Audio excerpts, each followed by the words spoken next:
காலும் பொறுத்தருளும் செல்வக்குமரன் பொய்யான மயிலேறும் காட்சி எழியாவும் ஒளி வீசும் தெய்வாம்சமே பொய்யான என் வாழ்க்கை புவி மீது நிலையாக அருள் செய்ய வர வேணுமே நீ அருள் செய்ய வர வேணுமே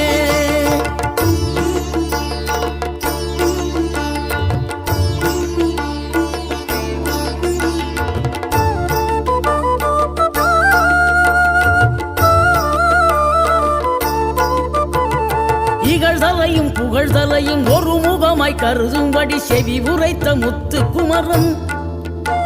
நீ வறுமையையும் வளமையையும் சமநிலையை உணரும்படி மதி கொடுத்த